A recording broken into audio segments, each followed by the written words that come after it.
Disclaimer before watching this video. I know this video is really long. It's like an hour and a half, but it's because I like to go through every single card in this set and read it out loud and say why it's good, why it's bad, and my reasoning behind it. So that's why the video is really long.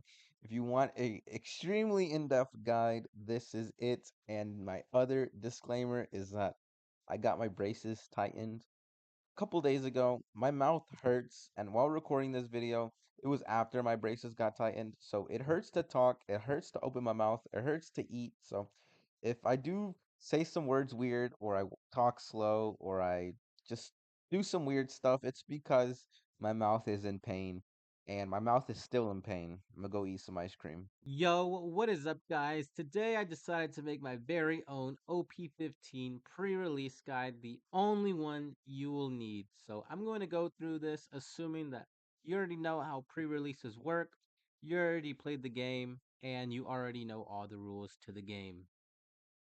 So to start us off, I decided to go with the most controversial, the most debated topic, and that is the 2Ks. Well, I categorize the 2Ks into four categories.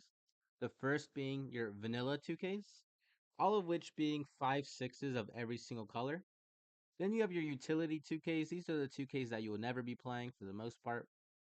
Then you have your anti-removal 2Ks. Then you have your playable 2Ks. So we're going to go through every single one of these categories except for the vanilla 2Ks because the vanilla 2Ks is just an instant add to your deck. Everything else is a little more debated, and a good rule of thumb is try not to include more than 12 2Ks in your deck since our deck is only going to be made out of 40 cards. All right, so starting us off, we're going to have the anti-removal 2Ks. We're going to have the first three as the most playable, the ones that you're most likely to play. Then the bottom four, these four you're never going to want to play. And there's really only 9 anti-removal cards, not including alt arts, that you have to worry about. So playing anti-removal isn't really a big deal. So starting off with the most important ones, the anti-removal 2Ks that you'll be playing most likely. We're starting off with the best anti-removal 2K, and that is Nola. If your character with a 7,000 base power or less will be removed from the field by your opponent's effect, you may return one Dawn card from your Dawn field to your deck instead. So this means if you're at 9 or 10 Dawn, you're pretty much getting free anti-removal, and it's not locked by a once per turn. The only problem with this is that you'd have to be at 10 or 9. Then that's when you'd have to start weighing the consequences. But most removal is around 5 costs and 6 costs. So even if you're at 7 Dawn, going down to 6 Dawn to go to 8 Dawn next turn isn't that big of a deal, especially since you're protecting a 5 cost. Going on to Leo.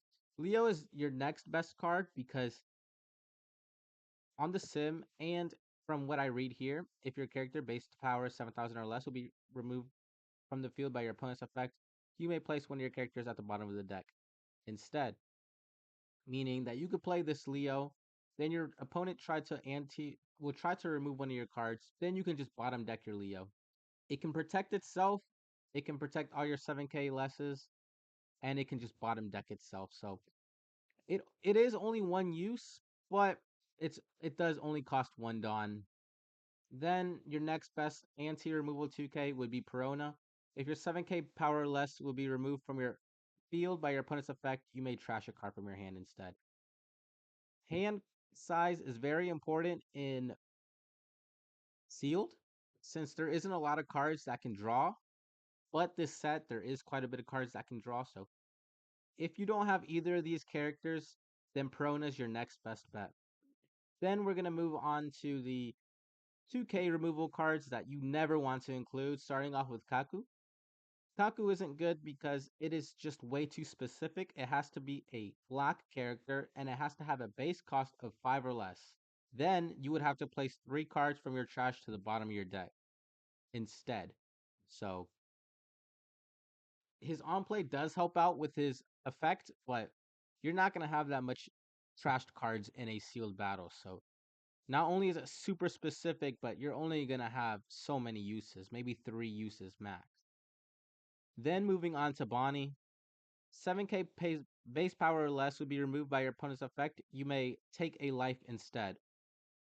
Obviously, your life in this event is very, very important. You do have cards that can heal, but I'd much rather Dawn -1 and get it for free than have to take an entire life. So these two characters, these two anti-removal characters are arguably the worst anti-removal. Choosing which one's worse is really hard. It depends on the situation because Kobe, instead of taking a life, you give your leader -2000 power for the turn. So that means any 3000 power characters can swing at your leader and you have to give up a card. Or any 5k or higher. Well, if a 5k swings at you, now you're going to have to be giving up 2 cards instead, just to protect 1 card on your field. Which, if if it's the final thing that your opponent does, then sure, this is also free. But more times than not, that's going to be the first thing that they do if they do see your a Kobe on the field. So with that, I think Kobe is the worst anti-removal 2K, and that you should never play it. Bonnie coming in a close second, and Laboon coming in third. If your character with 7,000 base power or less would be removed by your field by your opponent's effect, you may rest 2 of your cards instead. Having 2 cards up is already very, very unlikely and sealed because you're going to be, every card you're going to be using is a resource that you're going to be using. You don't play searchers. There isn't really any much cards that stand up Dawn at the end of your turn that you could be resting. There's no coffin boat that you can be resting. You're not going to be resting your leader. You're not going to be resting your characters because the only characters that are going to be standing at the end of your turn are either characters that you played or your blockers. So doing 2 cards instead is a very, very steep cost also because it has to be 2 cards. So it has to be 2 Dawn, or it has to be a Dawn and a character, a stage and a character, your leader and a stage. So not counting Kaku, Kobe's your worst, Laboon's your second worst, Bonnie's your third worst. Then it goes Perona, Leo, then Nola. All right, and moving on to the utility 2Ks, we have quite a bit.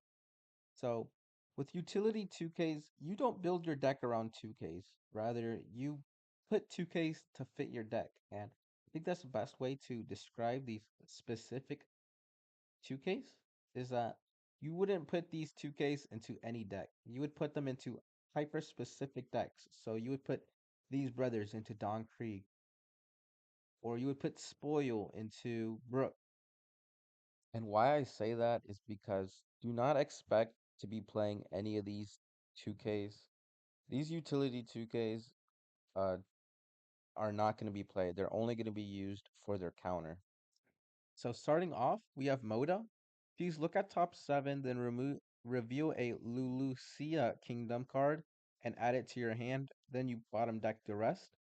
This is pretty much the 7. It's either a 6 or 7 cost stage that we just never run. So she's always going to be useless and she's only ever going to be used for a 2K counter. And with these utility 2Ks, these are the 2Ks that I would put in my deck last. If you're low on 2Ks, so like let's say you have 8 2Ks in your deck, that's when I would consider putting these 2Ks in your deck. But if you have 8 or if you have 10 or 12 2Ks and you have some 2Ks left over, these are the first 2Ks I would remove from my deck. Moving on, we have Spoil. On play, trash top 3.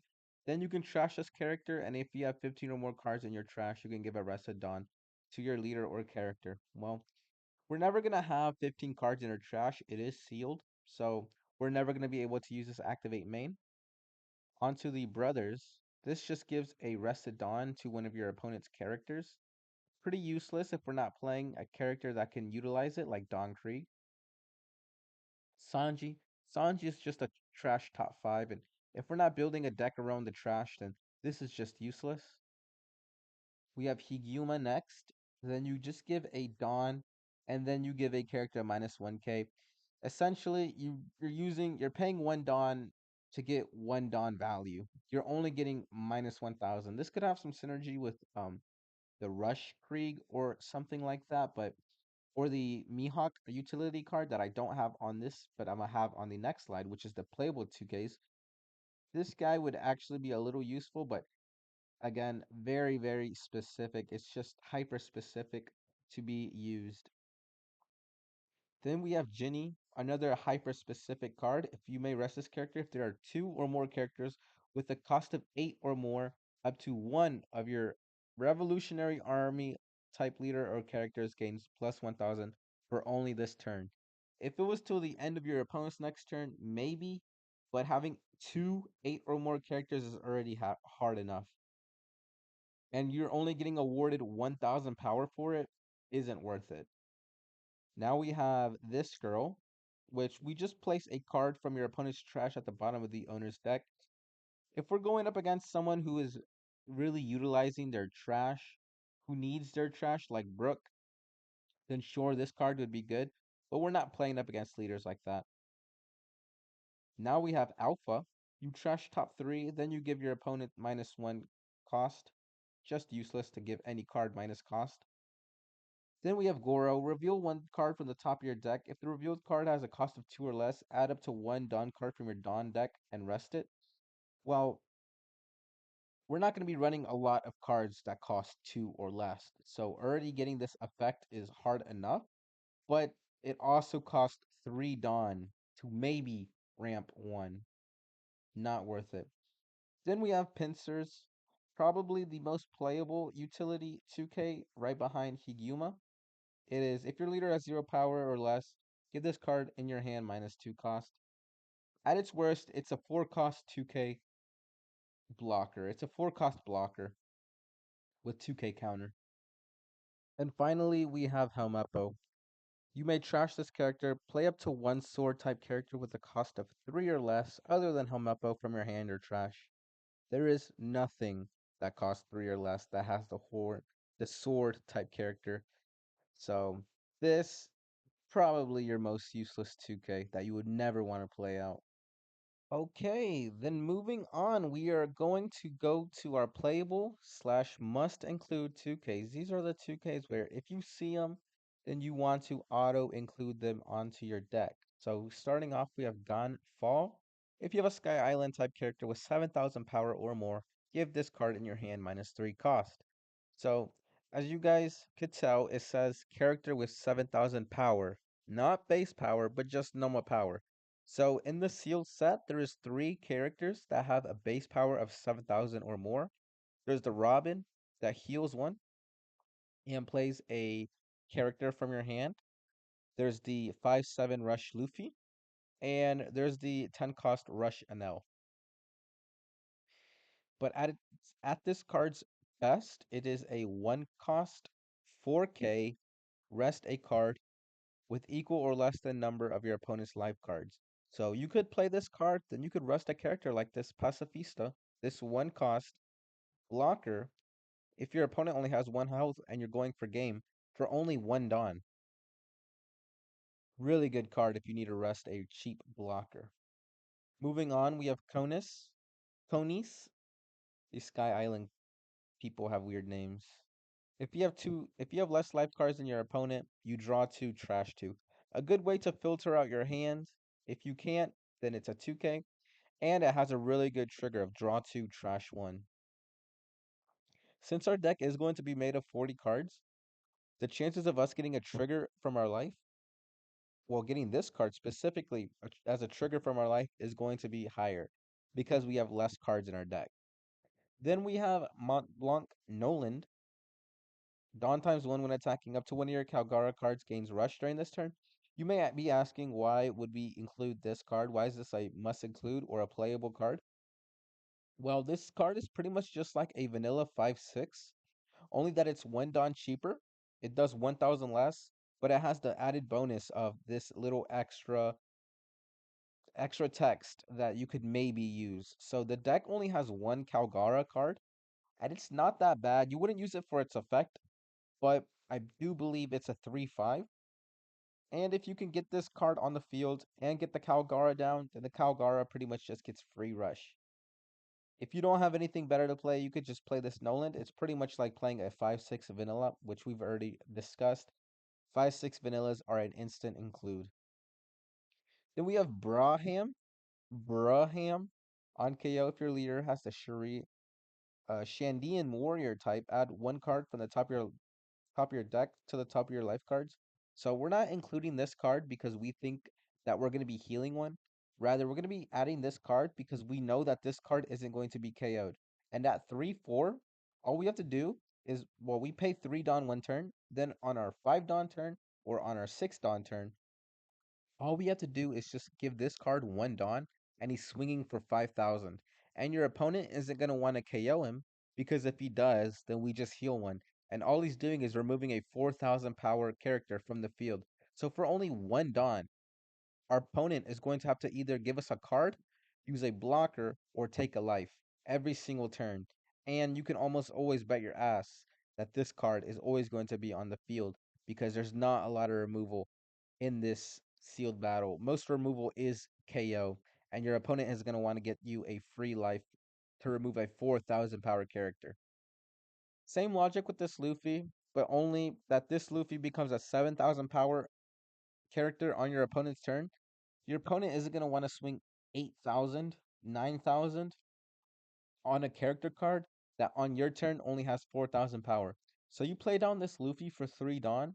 On your 5 Dawn turn, you play down a 4 cost character and you put 1 Dawn onto your Luffy, then he's going to be swinging for 5,000 and he's going to have 7,000 power. So your opponent's just never going to be able to KO him. So you can guarantee, even more than this Braham, that your Luffy's going to stay on board because your opponent isn't going to swing 10,000 on this character that only has 4,000 power. Moving on to the Law. Law is probably your best vanilla 2K because it's a 3/5. Most vanillas that are 3/5 are only 1K, but this is 3/5 2K, but under the stipulation that this character cannot attack unless your opponent has 2 or more characters with a base power of 5,000 or more. More times than not, your opponent is going to have 2 or more characters with a base power of 5,000 or more. It's sealed. There's not a lot of ways to remove characters, and the bigger body characters are always going to be staying on field just because of how hard they are to remove. You'd have to have a big body yourself, and you'd have to commit a lot onto that big body to be swinging onto your opponent's big body because your opponent knows that they want to protect their big bodies. So if you're trying to remove an 8,000 power character and you have 7,000, well, you put 4 Dawn, you're going to be swinging for 11. All your opponent needs to do is just give 2 Dawn. Then now he has an 8,000 power character to attack your 7,000 power character too. So removing really high body, removing really high power bodies is going to be very difficult in sealed. So you're always going to be able to attack with this law. At a 3/5, it is really good value for a 2K. And for the best blocker in the set, we have Pacifista. If you have Jewelry Bonnie and you have 0 life cards, it's a blocker. It's a 1 cost 2K blocker. At its worst, it's a 2K. At its best, it's a 1K or it's a 1 cost blocker. You do have to be at 0 life cards, but you could hold this card onto your hand the entire game and just play it out right before you're going to lose. Next, we have Cavendish. This isn't a playable, but if you can play it, then you should play it. It's a 4/4 2K. If you have 4 more events in your trash, this character gains 2,000 power. So you should only ever be playing this Cavendish if you have 4 or more events in your trash, which this set does have quite a bit of events because of an L. That I don't think that this 4 or more events in your trash is going to be very hard to hit, especially since most events in this sealed set are free. Most of most of your events are just going to be in the trash because most of your events are free 2Ks. So this is pretty much like your law. It's a 4/6, 3/5, 2K, 4/6 vanilla. 4/6 vanillas are usually 1K, but this 4/6 vanilla is a 2K if you can get this off. Next up, we have probably the best 2K, and that's rest one of your opponent's characters with a Dawn card given. There's quite a bit of cards that give Dawn cards that are already decent, like most Dawn Krieg cards. We're going to be adding onto our deck. And well, we can get a 4/5 body on board and rest any card because we can give any card any Dawn. We can rest any blocker, or we could rest any character that your opponent just played, so we can instant KO it, and so we don't have to worry about that character attacking into us. Finally, we have Yorkie. Yorkie's a one cost plus 2000 power character. For one Dawn, you're getting two Dawn worth of value. It's your Brook cards, so it includes your leader. So it's a one cost plus 2k. For one Dawn, you're getting two Dawn worth of power. So for this set, we do have two SP2Ks. Zeus is an auto include if you're able to get an SP. If you get Zeus, this is an auto include 2K. It's a 2 cost that can KO a 5 cost or less. Then we have Saba, which really isn't that good in sealed because we need to have 15 or more cards in our trash. As we already discussed, getting cards in our trash is already really hard because at max, maybe 5 or 6 characters are going to be KO'd from our field and your opponent's field. So maybe 12 cards are going to be trashed from attacking, and maybe, I don't know, 10 cards are going to be trashed normally. So maybe you could get this 15 or more, but it's really, really unlikely that you're going to get 15 or more trash cards in your trash and be able to play it out. But if you can, it is a 3/6 2K blocker, which most blockers are instant includes. So if you're already maxed out on all of your playable 2Ks and you need a couple more 2Ks, Sabo is definitely a good add. And moving on to the cards that you never want to include, just keeping it simple. If you see these cards, you might as well just throw them away. You do not want to be including not a single one of these cards into your deck. Starting off, we do have Bobby Funk and Kelly Funk. Two cards that have to be in your hand. Well, you have to get them from your sealed packs. Then you have to put them in your deck. Then you have to hope that you draw into both of them and have them played out onto the field. And if one of them gets KO'd, well, it makes the other one drastically weaker. So if you have, so Bobby Funk is, if you have a Kelly Funk, this character gains plus 3000 power. And Kelly Funk, his on play is play up to a Bobby Funk from your hand. So you're gonna have to go into -2 just to play out a 3/6 character, which is decent, but there's a lot better characters with better stat lines that do better effects. This is just too hard to get just out of random luck. You'd have to search for these, and you'd have to really want to play out Bobby Funk and Kelly Funk for these two to even be worth it. And since we don't run any searchers, which I'm gonna get into right here, you're never gonna be using this combo. Next, we have Purin.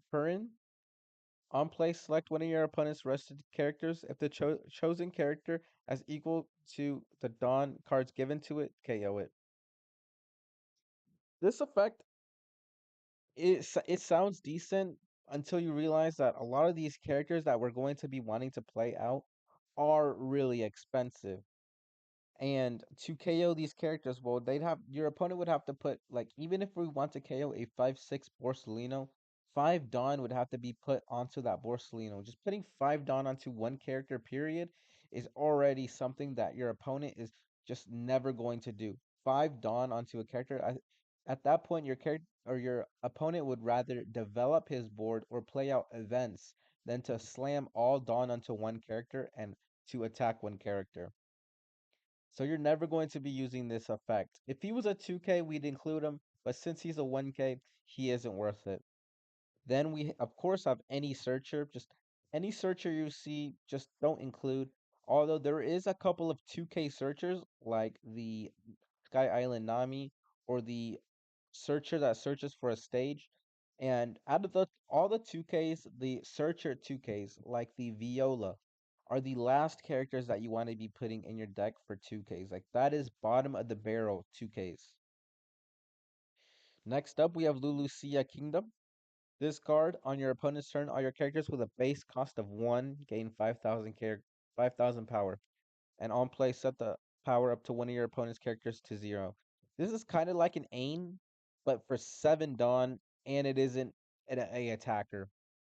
This effect is always going to be useless. Actually, you could maybe play Lulusia Kingdom if you are running the one cost blue stage for Lucy. So out of all the never includes, I think Lulucia and Emmett are probably the cards that you're probably going to play, but you should never play Lulucia Kingdom. Setting one character to zero this turn. Well, actually, now thinking about it, maybe Lulucia isn't that bad, but that's 7 Dawn. It is a really, really steep price. But if you are able to get a 12,000, if your opponent does play out a 12,000 power character like the 12,000 blocker Luffy, the 10-12, if you are, I believe it's if you have one or less life card, then this character gains -1 cost. Then this card would be worth it, but that is already really, really specific, and you are having to use up 7 Dawn. And the only reason why you would ever include Emmett is for the trigger. But since Emmett doesn't even have any counter, I wouldn't even bet on this trigger. This trigger, this is a really good trigger, one of the best. Give all your opponent's characters -3,000 power. Then if you have 0 life cards, you can play it out. But this effect, you're pretty much never going to get this effect off. This character cannot attack unless there's a character with 12,000 base power or more. So on your 8 Dawn turn, you play it out, he won't be able to attack. And most likely on your 10 Dawn turn, this Emmett still won't be able to attack. And if you do have a 12,000 base power character or more, all your opponent has to do is remove one of the 12,000 power characters, and then your Emmett becomes useless. Next up, we have Cat. If your leader has 0 power or less, give up to one of your opponent's characters -3,000 power during this turn. Your leader is never going to have 0 power, so you're never going to be able to use this effect. Then we have Moji, K up to one of your opponent's characters with 3,000 power, which wouldn't be that bad, but not only is it under a win attacking, but it also has to have a Dawn card given, which is already way too specific. The amount of 3,000 power characters that we want to KO isn't even that high, and it having a Dawn attached to it, I mean, not unless we attach a Dawn to it forcefully, we're never going to be getting this win attacking effect off. Next up, we have pretty much every single Sky Island card except Satori, which I'm gonna have in a different slide. But for the most part, these Sky Island cards are only good in an L because you're able to attach 4 Rested Dawn to them every single turn. The only redeeming factor about these Sky Island cards is that they do replace themselves. On play, Dawn -1, draw a card. So maybe if you have a 40 card deck and you want to make your deck into, let's say, a 30 card deck, you can use these characters because technically they do reduce your deck size because you just play it out for 1 Dawn, you Dawn -1, you draw a card. Your deck is technically smaller because you are able to draw so much, but you're never going to be using these effects. If you have 6 or less Dawn cards, give up to one of your opponent's characters -1,000 power. On KO, if you have 6 or less Dawn cards, if you have 6 or less Dawn cards, this character gains Rush. You're never going to be using this. And even if you are, if you have 6 Dawn or less. So if you play this on your 5 Dawn turn, you play him out for 1 Dawn. Then for 4 Dawn, you're swinging for a 6,000 swing that you're never going to swing with again. And you're going to have to use up your entire turn just to swing 1 6K. And then the body becomes useless. The same logic with the Kelly Funk and Bobby Funk with the Katori and Hattori. This is just way too specific, and it's even worse with these because at least with Bobby Funk and Kelly Funk, it's 2 characters. With Katori and Hattori, you have to have a Satori and a Hattori on your field to be able to use this. So you have to have 3 characters. So not only is that extremely unlikely, but you're also having to use up a lot of your board space for some mediocre effects. I mean, you're having to go Dawn -4, which sets you back a turn, no matter if you're at 10 Dawn or what. If you're at 8 Dawn, then it sets you back by 2 turns using these effects. The effects aren't bad when used together. The fact that you have to have 3 characters is just way too much. You never want to put in these cards in your deck. Next up, we have Octo Balloon. Whereas some of these really bad trigger cards you could play out because they have trigger, Octo Balloon you can't even use. It's a draw 1 card, then you play a yellow character or stage card with a cost of 2 or less from your hand. Just that is way too specific. I mean, we're like I said, we're not even playing 1 or 2 cost for the most part, but the fact that it has to be a 2 cost or less, that also has to be yellow is way too specific. and just not worth it. Moving on to ores, we're not going to have a Gecko Moria with 10,000 power on our field, so we're not going to be able to swing with this character. Dr. Hogback only good with Moria, you trash top 5, and on KO, if you have 6 cards or less in your hand, you draw one. Which if we were able to KO this, it wouldn't be as bad because like I said, it does technically reduce our deck, but we aren't, so we're never going to get this on KO effect. Onto the Risky Brothers. You can trash this character. Then you have to have 15 or more cards in your trash.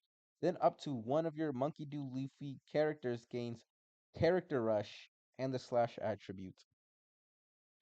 So once again, we're like never going to have 15 or more cards in our trash. And there's a lot better ways to play out Monkey D. Luffy with Rush because we're gonna have to play this character out. Then we're gonna have to play out the Luffy character. Then we're gonna have to trash this card. Then we're gonna have to hope that we have 15 or more cards in our trash just to have the Luffy card gain Character Rush. Not normal Rush, but just Character Rush. Finally, we're going on to Fusa. Alright, so I don't know what I was thinking by putting Fusa in that never include. I'm recording this right after and I'm rewatching what I was doing and I don't know why I put Fusa in never include because your leader counts as a Shura card. At the very least, this Fusa card can make your leader into a 6,000 and it's a 3 cost to make your leader unblockable for every single turn. So your leader your opponent can't activate blockable because it's Shura card and this character. So not only do you have 2 unblockable options, but your leader does turn 6,000 base power for only 3 Dawn. All right, and now we're moving into the instant includes. These are just characters. I forgot to say that at the beginning of the video, but I'm putting it into 2 categories, characters and events. So we're just doing characters and the next slide, well, not I wouldn't say the next slide, but my next topic, I guess, is going to be my personal pick for the top 5 best cards in this set. The best instant include cards. But right now, if you get any of these cards, I would always put these in my deck. Starting off with yellow, Zoro. Um, any single yellow heal card is always going to be an instant include. So we have Zoro. On play, you trash a card, then you heal a life. In sealed, life is everything. You're only going to have 5 life, but there's going to be a lot of healing, so you have to keep up with your opponent with healing. Same with this Kuma. If you have 2 or less life, add a card from the top of your deck to the top of your life. Then on KO, your opponent takes a life. There's going to be a lot of healing in this set. This set's going to take a really long time. You're going to have some really long pre-release matches, all right? Because not only that, but there's so many cards that increase our leader's base power to 7,000. You guys will see, like with Zeph and Smoke and Tashigi. Zombie Luffy too. So many characters make our leader 7k and plus. So next up, which is why we have this Sanji. This character's base power becomes the same as your opponent's leader. So if your opponent plays down the character Rush Zoro, which makes your leader plus 7k. If they swung with the Zeph, which makes your leader plus 7k base, or this card that makes your leader 7k base, your Sanji will always become 7k base. If your leader's 5k base, he'll become 5k base. If your opponent's leader is 10k base, Sanji will be swinging for 10k. So you can always bet that this Sanji, no matter early or late into the game, he is always going to hit. And his on KO is quite decent. It's just like Nami's, but a little more strict. If you have 2 or less life, you get to play a yellow character with 6,000 power or less. Your best bet is probably going to be the Zoro, which you could just play it, trash a card, and you get to heal. But there's still so many cards that you could play off of this Sanji. Moving on to Smoke and Tashigi, any rush and sealed is always good. It's always best to once you play out the character, immediately swing with it. Not only do you get an extra swing, but that also demands extra resources, and you could possibly take a card from your opponent's field, or it could end a game because not a lot of people expect rush in sealed. Not only that, but it makes your leader's base power 7,000 on your opponent's turn. This is one of the weaker effects of the base 7,000 because it only is on your opponent's turn, and it's for an 8 cost character, but it's still good nonetheless if you don't have any other characters that make your leader base 7k. So Zeph is when attacking, your leader's base power becomes 7k until the end of your opponent's next end phase. So first you swing with Zeph, then your leader becomes 7k. Always remember to swing with Zeph first. Swing with Zeph, then your leader becomes 7k. You swing with your 7k leader, then on your opponent's turn, your leader is 7k. Same logic with this Luffy, but this Luffy, I don't think you're ever gonna have your leader become base 7k with your Luffy unless you're purposefully milling cards. So you're most likely only ever going to have this effect, which is still really good. If there's 10 or more cards, this character's base power becomes 9,000 and gains plus 10 cost. The 10 cost doesn't really matter. It's just a 7/9 with 1k counter that can be played off of Nami and Given Rush. Next up, we have Rob Lucci. Uh, it gains plus 1k power and 2 costs for every 5 cards in your trash. You're most likely never going to be using your on play. You have to trash a character just to draw a card. We're not going to be having a lot of characters that we're just going to be playing for the on play and that's it. So we're not going to be playing a lot of search. Well, we're not going to be playing any searchers. We're not going to be playing. Well, I guess if you play down a utility card, you can use the effect, but more times than not, you're not going to be using this effect. The cards that you want to play down are the cards that you're going to be wanting to swing with, and you want your opponent to swing at your board so you could preserve your life. So this card is bound to get plus 1k, so it is technically a 4/7, and if you have more cards in your trash, it obviously is going to be stronger. Moving on, we have Lola, trash top 3. It's on play. Always good to have a trash for an on play. Then on KO, you get to add a character card with a cost of 8 or less from your trash to your hand. So as you guys can see, it isn't color locked. It isn't anything locked. You can add any 8 cost or less from your trash to your hand. So if any one of your really strong characters gets KO'd, so say your Borsalino gets KO'd, you can get your Borsalino straight back from your trash, play it out, heal life, and get a blocker. This character is really good, and your opponent isn't going to want to KO her. Next up, we have Pearl, one of the better blockers. I didn't want to include blockers, but I guess this and this Luffy slipped by, but I want to make blockers another tab or another section, but we have Pearl.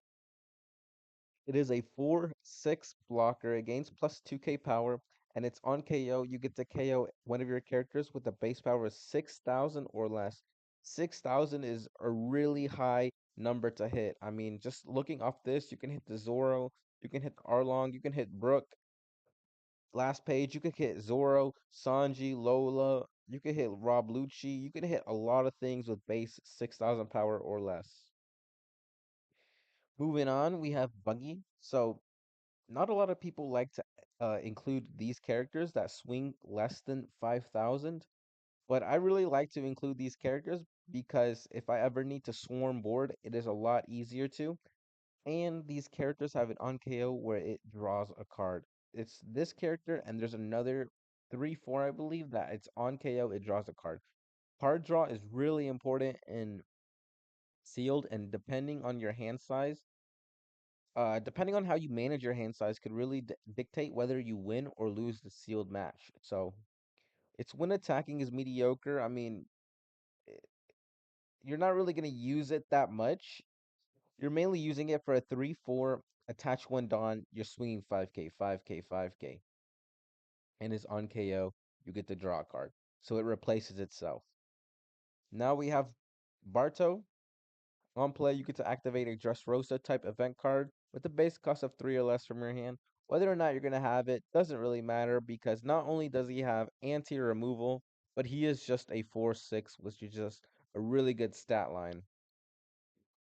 Next up, we have this Monkey D Luffy secret rare.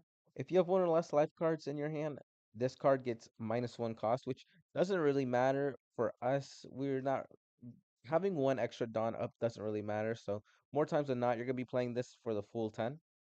But Not only is it a 10 cost 12k attacker, but it's on play. You trash a card, then your leader gains plus 2k, so your leader becomes 7k until the end of your opponent's end phase. So you want to play down this card, then swing with your leader. So you're swinging for 7k. Then this character gains blocker. So you get a 12k blocker just for trashing one card. Next up, we have this Zoro. We have the Zoro Treasure Rare. Just a generically good card. It's a technically it's a 2/5, but you have to have 4 Dawn cards up to play it, and it gets to stand itself up. So it basically has kind of anti KO from your opponent's attacks because it insta stands up at the end of your turn as soon as you swing with it. Next, we have Ryuma. Its on play is really good, especially if you can somehow rest your character, or you play this on, say, your 8th on turn, even though he's 6th on. Your opponent's most likely going to have a 3 cost 5k, or a 4 cost 5k, or a 4 cost 6k rested because um they would have attacked with it. That's why you have to wait till your like 8th on turn. Then you can just on play, you can instant KO it. You get a body and they lose a body. And every single time you're attacking, you get to KO. So your opponent won't be able to play any 4 costs or less unless he wants it to be KO'd. Then we have Brook. Brook, on play, you get to rest one of your opponent's card. It's just one of your opponent's cards. So it could be Dawn, it could be characters, it could be blockers, it could be your leader, it could be his stage, it could be anything. With for only 6 Dawn, his stat line isn't really the best, but we're also doing it for the activate main. You can trash this character if your leader has Straw Hat Crew, then you get to set one of your characters with a base cost of 8 or less as active. You can set any character card as active. So you could set this Don Krieg as active. You could get a double KO with your Ryuma. There's so many things you could do with this Brook card, and it's not locked to anything. So it could be any 8 cost or less. Then we have Arlong. We're only including Arlong because he has a really good on KO effect, and your opponent isn't going to want to KO this Arlong. Up to 2 of your opponent's rested cards will not become active in your opponent's next refresh phase, which includes leaders, it includes characters. So, say your opponent swings one character against just Arlong. You have a blocker. You block it, then your opponent swings again at the Arlong. You let it die, then you can freeze 2 of your opponent's cards. It is really, really good. Then we have Krieg. Krieg's on play is the reason why we're running it. Not only is he a rush, but you can give your opponent 3 rested Dawn. Then you use his activate main to give all your opponent's characters minus 1k for every Dawn card given. So this Luffy had 2 Dawn give it to it. Then you use Krieg's effect to give it 3 Dawn, 5 Dawn, and you use Arlong's to give it 2 Dawn, 7 Dawn. This 12k turns into a 5k. And you can just swing 9k into this 5k and KO a 12k power attacker with only 9k without having to commit any extra Dawn. So you have 2 leftover Dawn to so you can use on whatever you want. Then we have Nezumi. Its on play is just give a rested Dawn to your character or leader. In 2 turns, this character pays itself off. In 3 turns, you're getting profit. He's only 2 Dawn. You can attach a Dawn, so you're getting a Dawn worth of value every single turn he's on the board. And as long as you have him on the board for 2 turns, then he's worth it. And your opponent will have to use some of his resources to take out a 2 cost 2k character. Then finally, for our final page of instant includes, we have this Anel. I was really close to putting him onto the top 5 of my best cards, of the best cards in the set, but I didn't. That just goes to show just how many strong cards are in this set. So not so we're not gonna have this anti-removal. If you have 6 or less Dawn cards in your field, this character cannot be removed from the field by your opponent's effects and gains plus 2,000 power. So this is always going to be a 6/8. It's not gonna ever be a 6/10. So not only is it a 6/8, but its on play is the reason why it's so good. It is a universal top 5 searcher that you don't have to show your opponent. Really, really good for whatever card you need. Then obviously we have the other Enel card. Once again, it's going to stay as a 6/8. Dawn -1, it gains blocker, then you trash a card. More times than not, you're going to be using this effect because you can get an 8K blocker. So you're technically getting 4K worth of counter. Or sorry, no, you're getting 3K worth of counter for only one card. So you could trash a brick, then you get an 8K blocker, so you can block any 7K swing. So for only one brick, you're defending a 7K swing, and you can do this every single turn. Then we have Orlumbus. Same with the buggy. Its on KO is a draw one, and I don't know why they did it like this. Usually its on KO is at the bottom. But I guess they wanted the activate main to be on the bottom. Weird. But it's on KO, draw a card, so it replaces itself. A 3/4, you just attach one Dawn 5K, one Dawn 5K, one Dawn 5K. And your opponent isn't going to want to use up a lot of resources to swing a 4K body. You're not going to be using the activate main. Don't worry about the activate main, but just know that it's a on KO draw a card, and for only 3 Dawn, you can be putting a lot of pressure onto your opponent. 3 cost 5K. And another card that I wanted to add was this Kyros. On play, you may trash a card from your hand, then it gains Rush. It's a 3/5 trash a card from hand, gains Rush. You're probably not going to be using this effect too much. It's on KO that is really strong. You can add this character from your trash to your hand, so it instant just replaces itself. So anytime your opponent KOs your heroes for only 3 Dawn, you can bring it right back. And if you want, trash a card from your hand and swing on it as if it never left the field. Next, we have Chinjiao. On play, you may trash an event from your hand, draw 2 cards. Kind of like the Rocinante, the purple Rocinante, you draw an event, or you trash an event, then you draw 2. Really good. Then on is a KO. Your opponent places a card from their hand to the bottom of their deck. So they're going -1 to KO this Chinjiao. And like I said with card draw and hand size is really, really important in sealed. Managing your resources is more important in sealed, I'd say, than it is in normal battles. So just the fact that your opponent has to go -1 card in hand to KO this character, your opponent isn't going to be wanting to KO this character. And you could go +1, or no, sorry, you could go neutral, drawing 2 with his on play.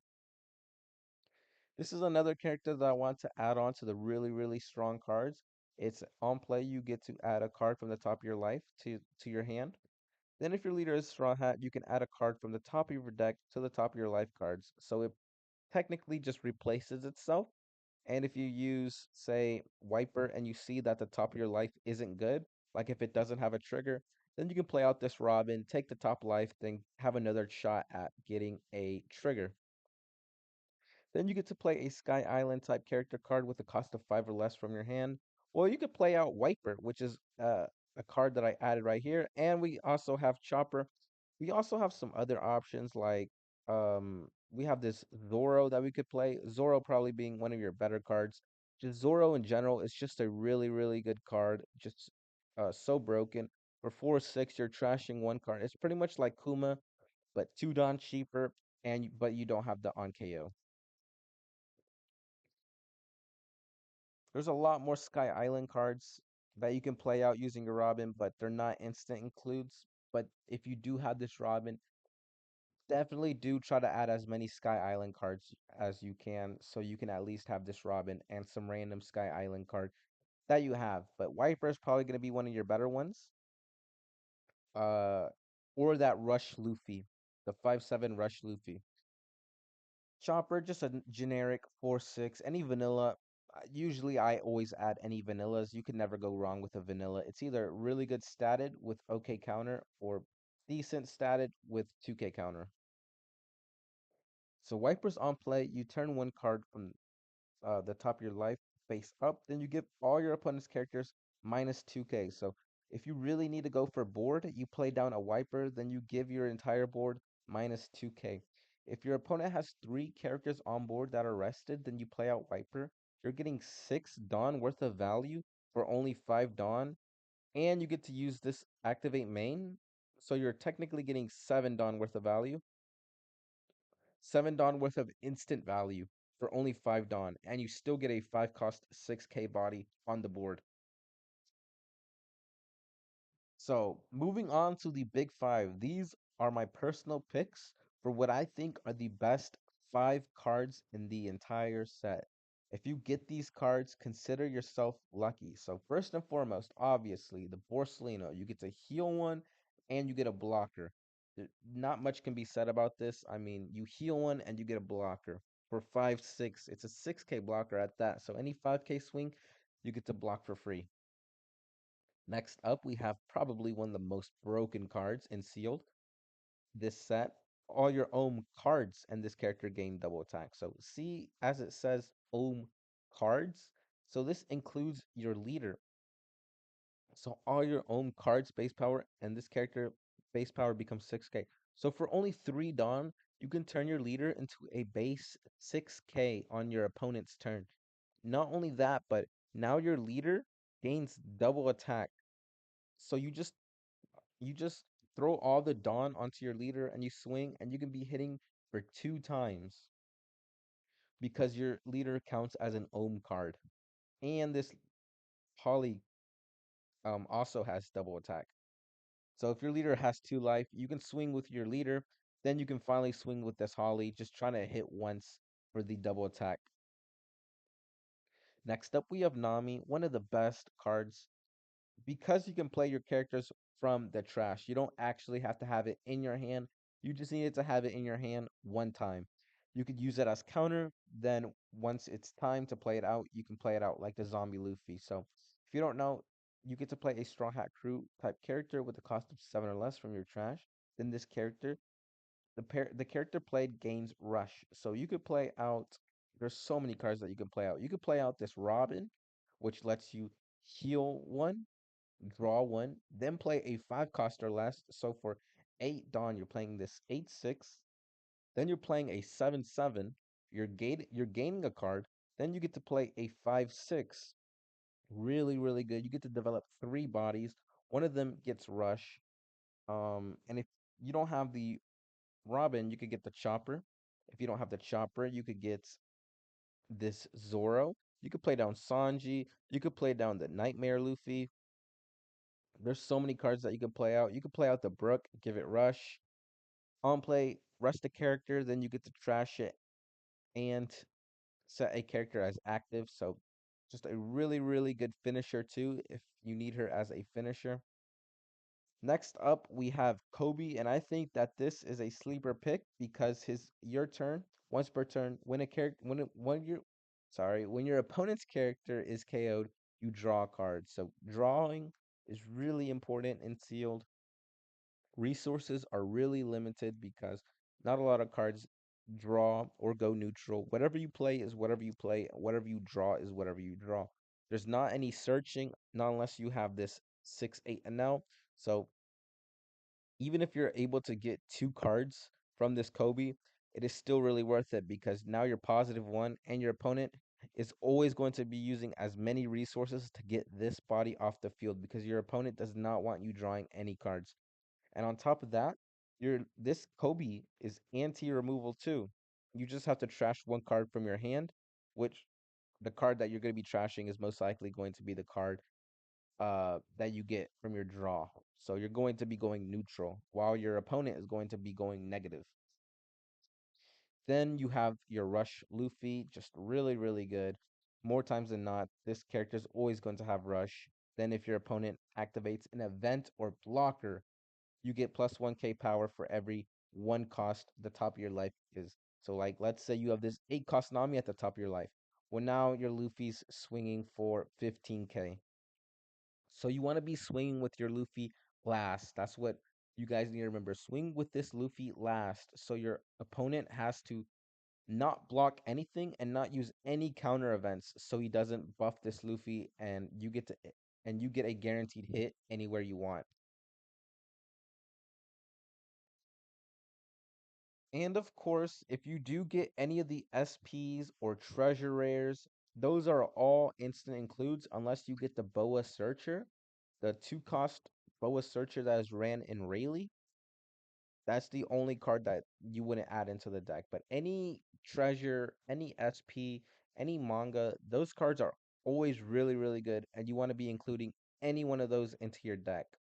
So I was also debating on whether or not I wanted to add these 2 cards onto the instant includes, but after further consideration, I do believe Pirate Docking 6 and Tony Tony Chopper would be instant includes.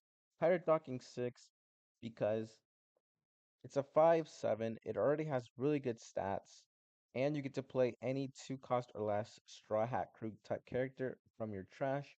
There's a couple like this Tony Tony Chopper or the 2 cost Blocker Zoro, and I'm putting the Chopper in because it's technically like a universal Straw Hat Searcher, but they will have to be in your trash before you can search it. That's the only stipulation. But if you play down this Chopper and you used Zombie Luffy to counter, well, you can bring back Zombie Luffy, or if you used a 2K from your hand, you can bring back that 2K, or if you trashed a good card like the Rush Nami that plays out a 7 cost or less Straw Hat Crew character from your trash and it gains Rush, well, you could just bring it back with this Tony Tony Chopper. Or if that Nami gets KO'd, or if any one of your Straw Hat Crew cards get KO'd, even your 10 cost 12K blocker Luffy gets KO'd, you can bring it back with this Tony Tony Chopper. So moving on from the good cards, the instant include cards, we're going on to the meh cards. These cards, if you get them, they're nice. I wouldn't instant include, but if you do need, say, an additional 4 cost, or you need an additional 6 cost in your deck, or if you want to play some cards with trigger, then this is your meh cards. These are the cards that you would be adding. So first up, we have Kuma. Up to one of your opponent's characters with a cost of 5 or less cannot be rested until the end of your opponent's next end phase. It's alright, but there's a lot more characters that can do a lot more than just freezing one character with a cost of 5 or less. Its stats aren't really that good. It's a 4/5. It can swing every single turn, so it is a threat that your opponent is going to need to worry about, but its effect isn't really the best.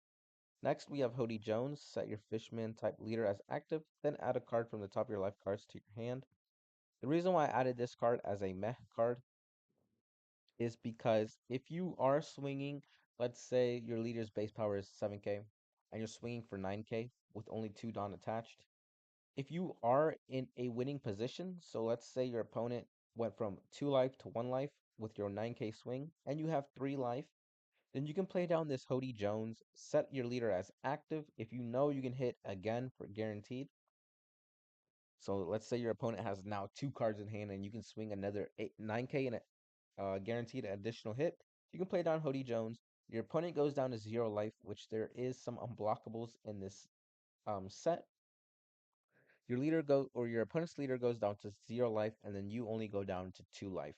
So I would only ever play this Hody Jones if you know you're gonna be able to survive next turn, and if you know you can take an additional life, or you can take a character with this Hody Jones with your leader. I'm sorry, I should say with your leader, and you get to develop a 4/5. Not the best stats, but definitely better than a 3/4.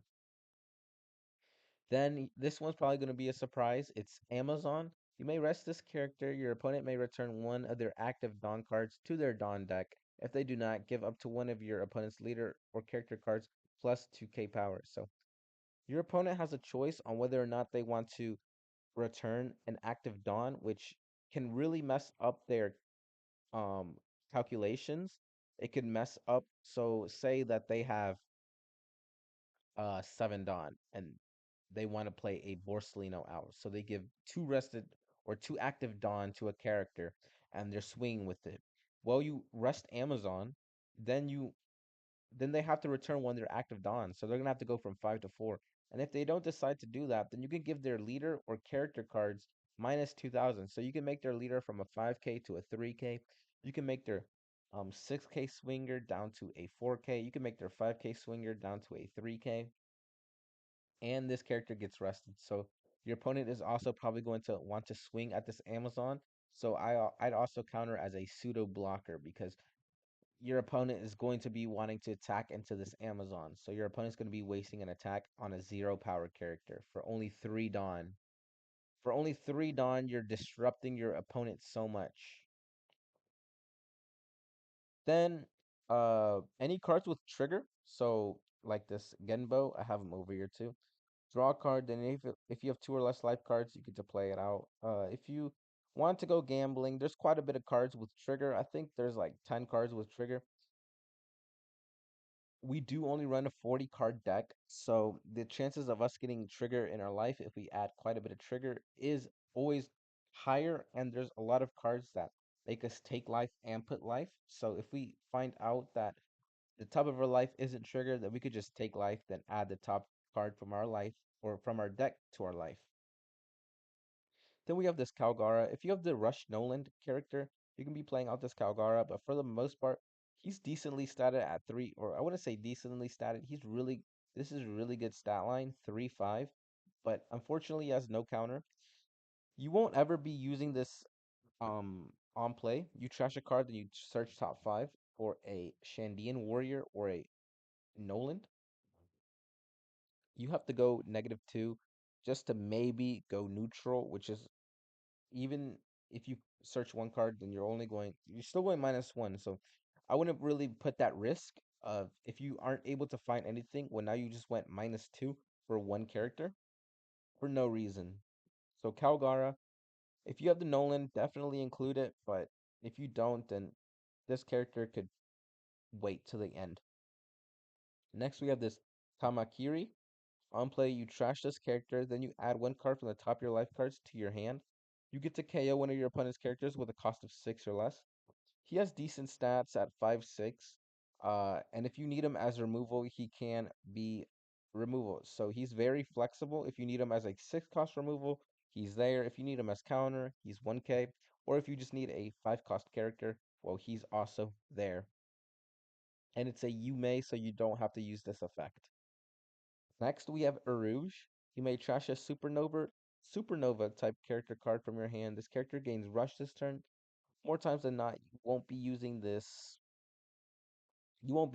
effect for rush, but there is some cases like the Zoro, like the Luffy cards that are supernovas. So you can trash them from your hand and you could give it rush. So if you need a really quick rush character and you don't mind going -2, well, Erouge is definitely a card, and its activate main. You turn the top of your face cards down, then you give a Rested Dawn to your leader or one of your characters. It is a really bad activate main.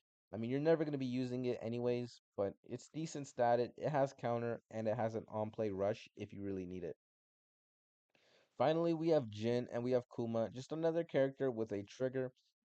You're probably not going to be using this Rev Army type character 4 or less from your hand. It is very specific, really only used for your Bello Betty. Its trigger. If you and your opponent have 5 or less life cards, you can play this card. So your opponent's gonna have to be at 3, you're gonna have to be at 2, or you could be at 1, your opponent could be at 4, you could be at 0, your opponent could be at 5, which if you're at 0 and your opponent is 5, I don't know what you're doing. And finally, we have Jin. Just a really specific card. It has to be a 5 or less, and it has to be an East Blue. So if you have cards like, let me see, there's Buggy, there's Pearl, there's Arlong, there's quite a bit of characters that you can play using this Jin. It's not color locked, so it could be red, green, whatever. Then obviously include it. But if you don't, then I'd be weary about including him. He is decent statted, so if you have some good East Blue cards, I would definitely add Jin to my deck.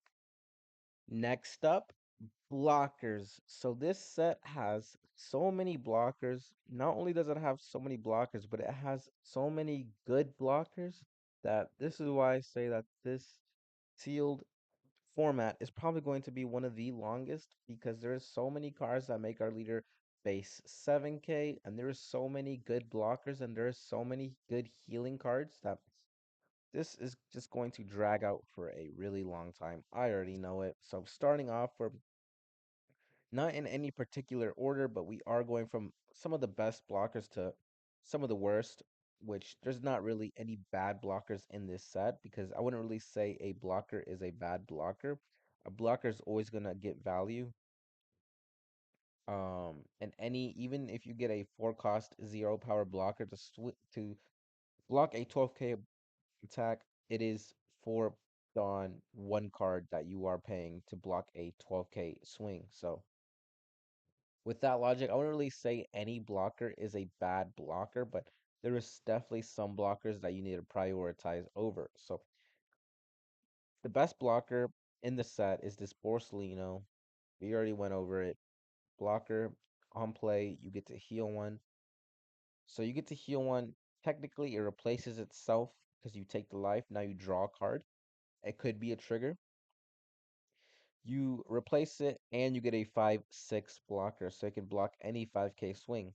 Next up, we have the Luffy. We already discussed it. You trash a card, you get a 12k blocker just for 1 turn, but it is a 12k blocker. Then we have the Pacifista, just a 2k blocker. It becomes a blocker once you have 0 cards. I would hold this card onto my hand the entire game until I'm ready to play it out for only 1 Dawn. Then we have Sentomaru, a good blocker that replaces itself. If you have 2 or less life cards, you get to draw 1 card. Blocker for only 2 Dawn. Good stuff. Savo, a 7 power, 9,000 blocker with an added bonus. If your leader has Dressrosa, you get to activate a Dressrosa type event card from your hand. And there's quite a bit of Dressrosa type events in this set. So you're probably going to be using this on play too, especially since it's going to have to be on your 7 Dawn turn. You're going to be drawing a lot of cards then. And if you do get a Dressrosa event, you just hold on to it until you're ready to play out the Sabo. Vegapunk, Dawn times 1. This character gains blocker, so it's technically a 3 cost blocker, which you could play out for 2 Dawn. Next turn, you could give a Dawn to it, so it is a little versatile in that sense. Then, if you have 2 or less life cards, all your yellow scientist type characters cannot be removed from your field by your opponent's effects. This doesn't really matter. It doesn't pertain to us. We're not going to be playing any science. Well, there is some scientists, but we're not going to be playing them. Or if we do play them, then there's not really any point in having anti removal for them. Next up, we have Doll, just a 2 cost blocker, really good. Doesn't matter about the Navy getting +2 cost. That effect doesn't matter for us. Then we have Pearl. Opponent's turn. It is a 4 cost 6k blocker that it's on KO. You get to KO one of your opponent's characters with 6,000 base power or less. So for 4 Dawn, you're blocking a character, you're blocking attack, and you're KOing 6k base power or less. So a problem that I do see a lot of people having is that they play out blockers. So they play out blockers like Pearl. It is 4/4 on your opponent's turn, 4/6, and they just don't block with it and they don't swing with it. So it just stays on the board doing nothing for 2 turns until you finally block or swing with it. And in those turns, there is characters that you could be KOing, but you're just waiting for more value. I'd say if you do that, then it is best just to play him out, put 1 Dawn onto him, and swing 5k. So he's 6k rested.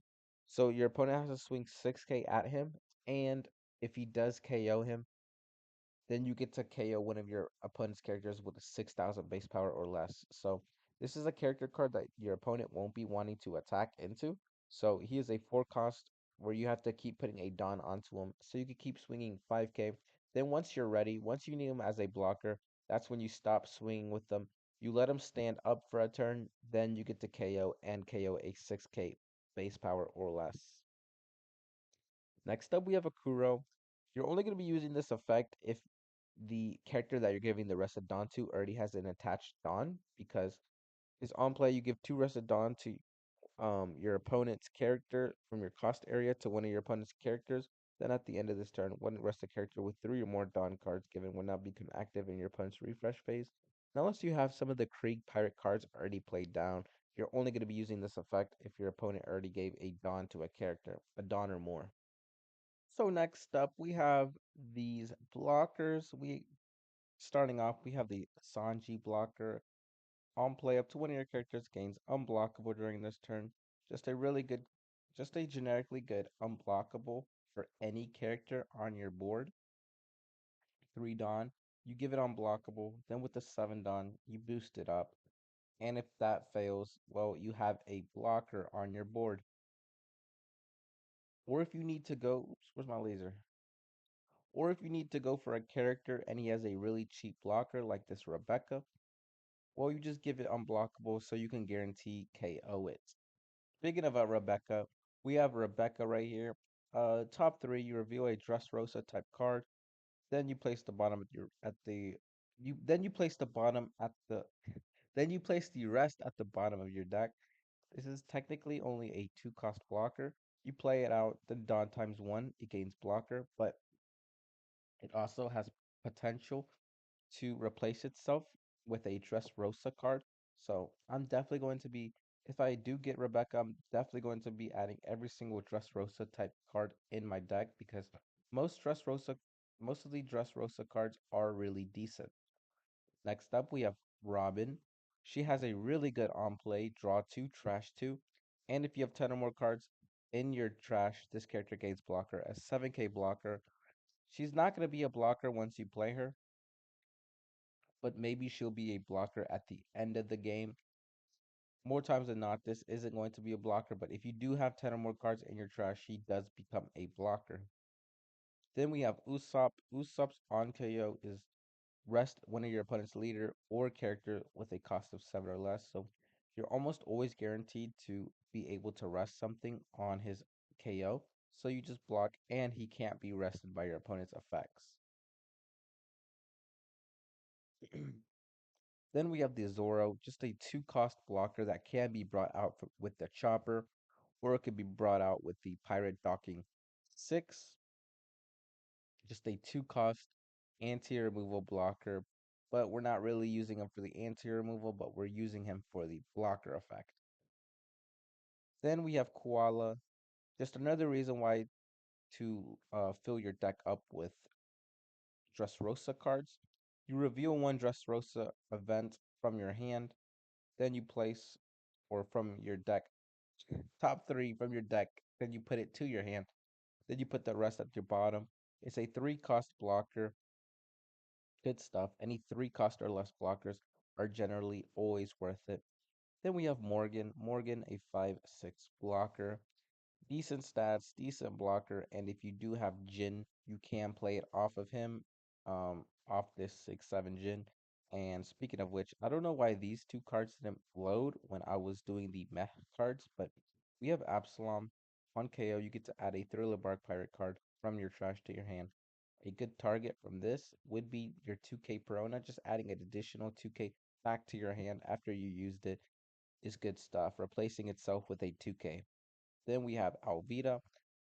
Just it has anti removal, but you're most likely never going to be using this anti removal because most of your 6,000 power or less characters you're going to be wanting to play out. But if you do have to use it, then you only have to trash one character card from your hand, and it's not on a once per turn.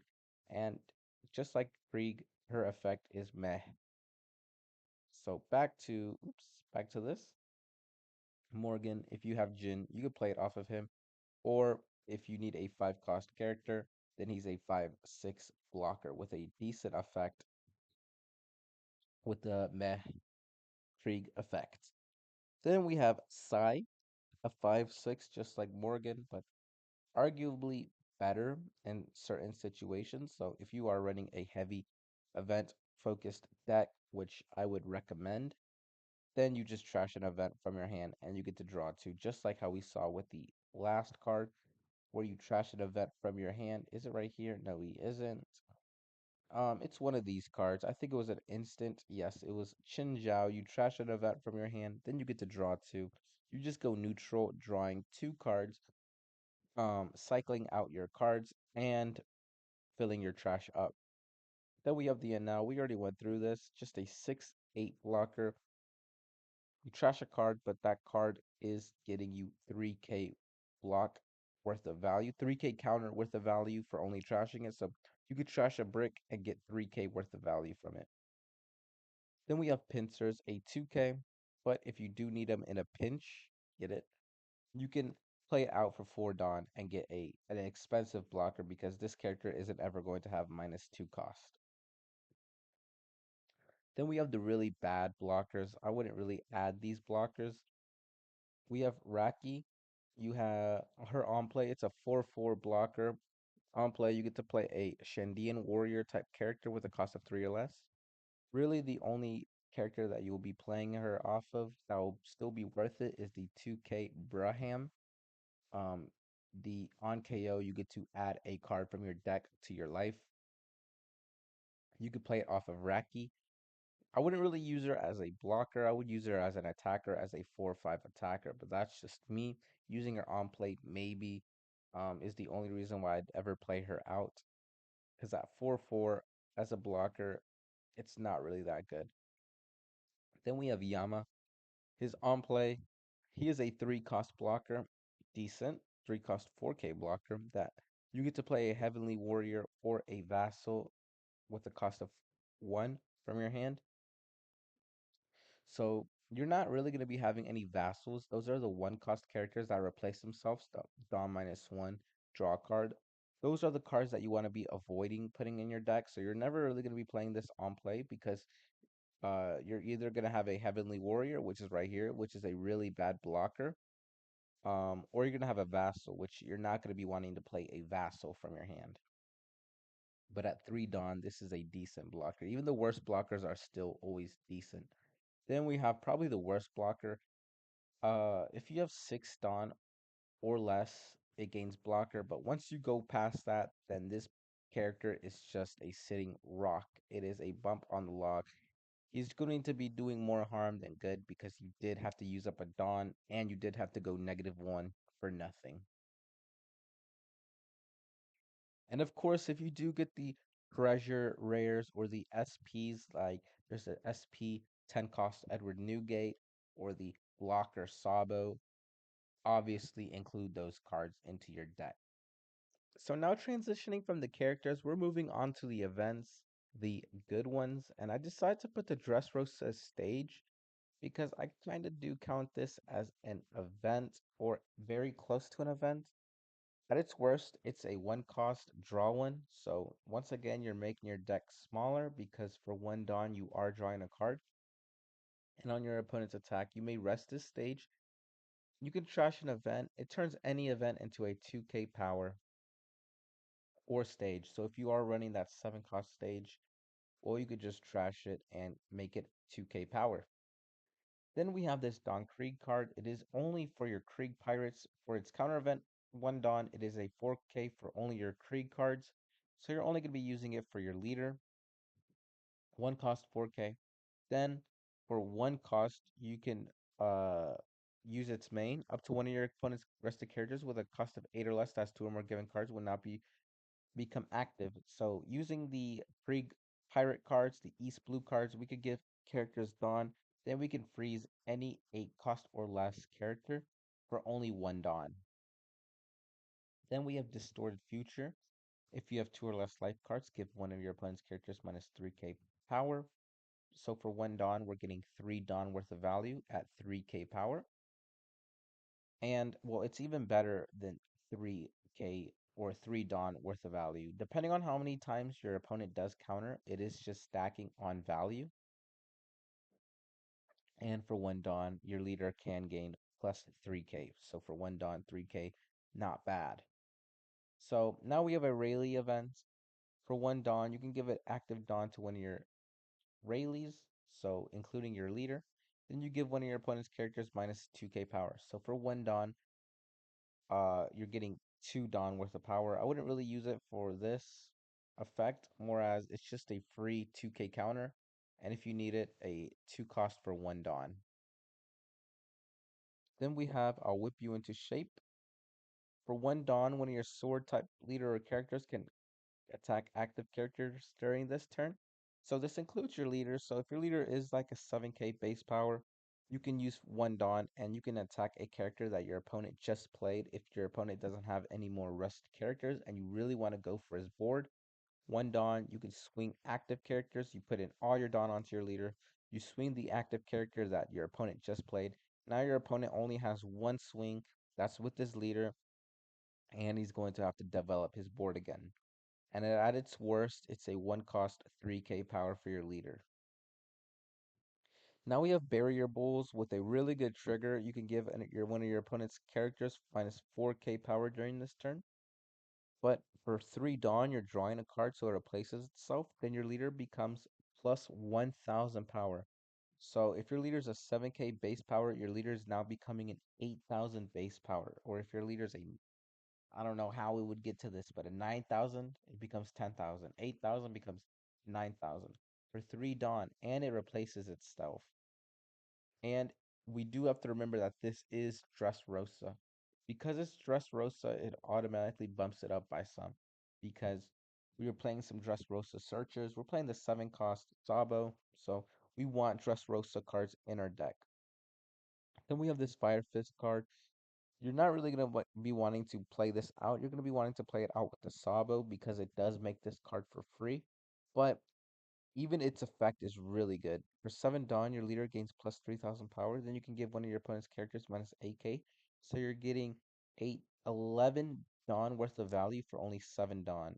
And you can, if you want, trash 2 cards from your hand. Then you get to KO one of your opponent's characters with 0 power or less. So if you're going for an 8000 power character, you can go minus 3 to just instant KO it and give your leader plus 3k. So you pretty much guarantee a swing, guarantee a life, or you could just 7k, 7 cost, 1 Dawn, then swing into it with your leader, which will also pretty much guarantee the character get KO'd.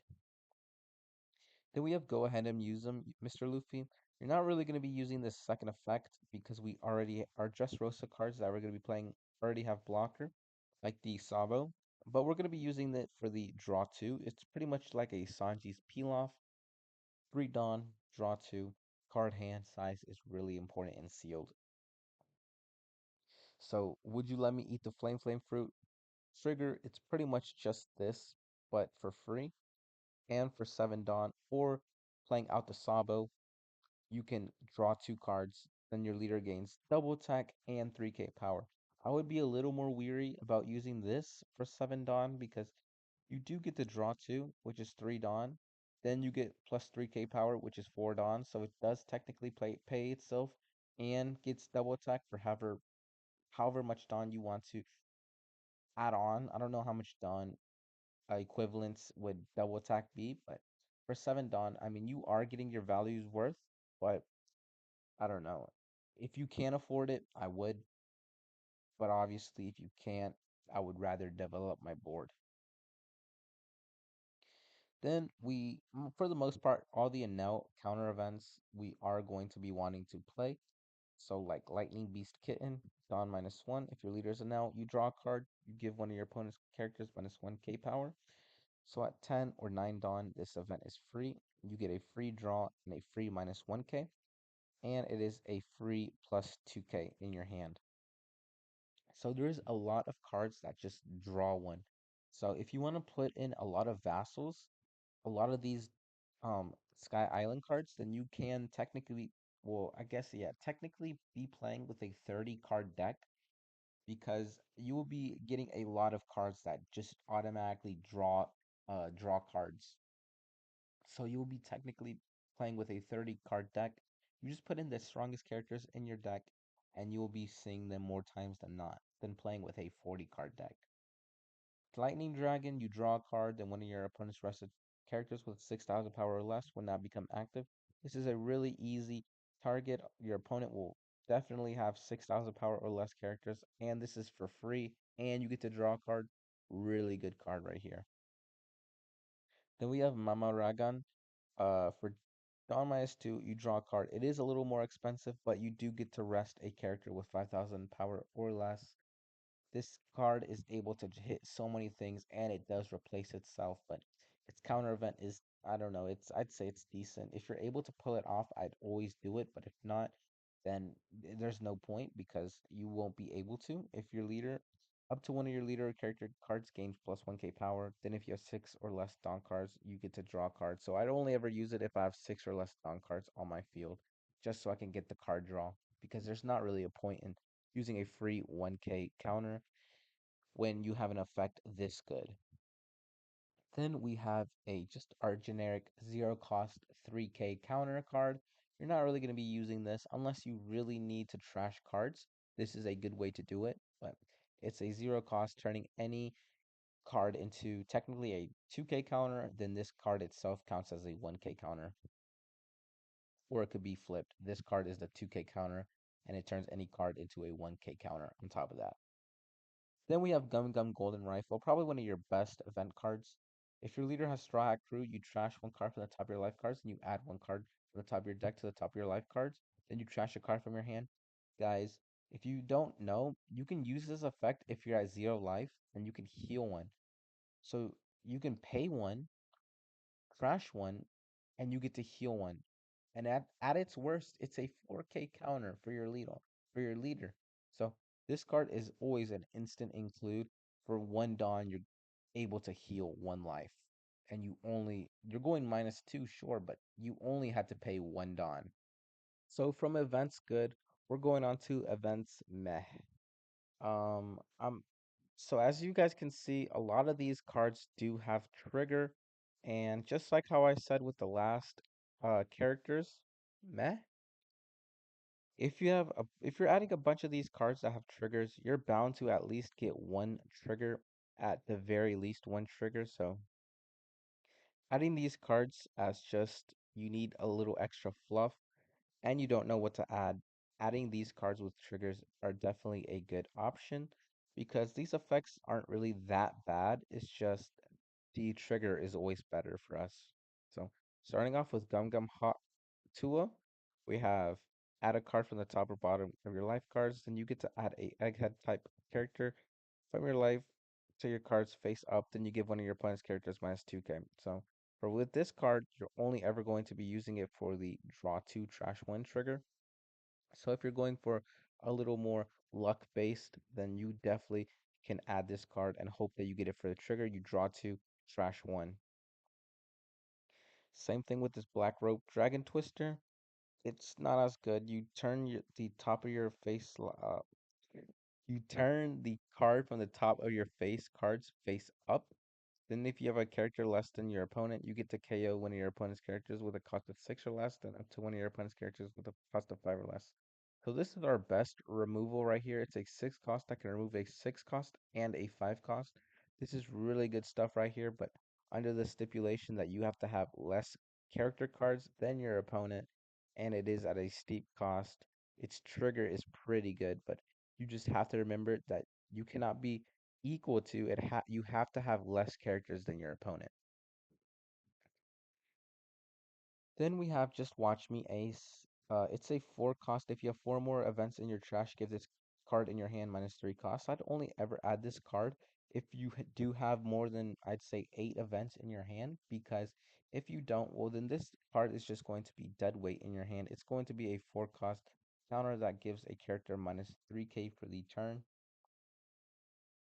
I mean, you're going -1 Dawn in value here if you do pay it out for 4, but if you're able to pay it out for 1, it is 1 Dawn for 3 Dawn worth of value, and you can use it on the main or counter, so very flexible there. If you want to go for an offense or defensive, this does both, and for cheap. Then we have Finger Pistol. For 4 Dawn, you're going to be KOing a character with a base cost of 5 or less. There is quite a bit of anti removal, and that is a reason why Black Rope Dragon Twister is on here. There is always anti removal that you have to worry about, but whether or not your opponent does run anti removal or they did decide to play it out dictates the power of these cards. So for 4 Dawn, you get to KO a character with a base cost of 5 or less. If you're able to use this, by all means, please do use this because it is just 4 Dawn. Then you get to KO a character cost of 5 or less. It is always best to just, if you're able just to pay any Dawn, then you insta KO anything. It is always best because you just pay your Dawn, instant KO, then you use your characters to swing at your opponent. is now you don't have to worry about your opponent's characters attacking, and you don't have to worry about attacking your opponent's characters. Then we have this Lucy card. You draw two trash ones, then you get to play a Dressrosa type character with the cost of four or less from your hand. There's not really, well, there's quite a bit of Dressrosa characters with the cost of four or less, but what we want to be playing off of this is Cavendish, but we aren't able to play Cavendish, and we're never going to be using this effect, return one stage to the owner's hand. We're never going to be using that, but draw two, trash one. For four done, we're drawing two, trashing one. So we go hand neutral, but if you do have, say, a Kyros or you have the blocker Sanji, then by all means, definitely run this. But if you don't, then I would be weary about playing this. You can play the Barto, and Barto, you can't use this because it's a three or less, but you can play Barto from hand if you do have this, and you are still only going -1 while filtering. Then we have El Thor for Dom -1. Uh, one of your leader or character cards gains plus 1000 power during this turn. Then you get to KO at one of your opponent's characters with 3000 power or less. You only ever want to be using this to KO any chump blockers that your opponent may have. And at its worst, it's a free 2k.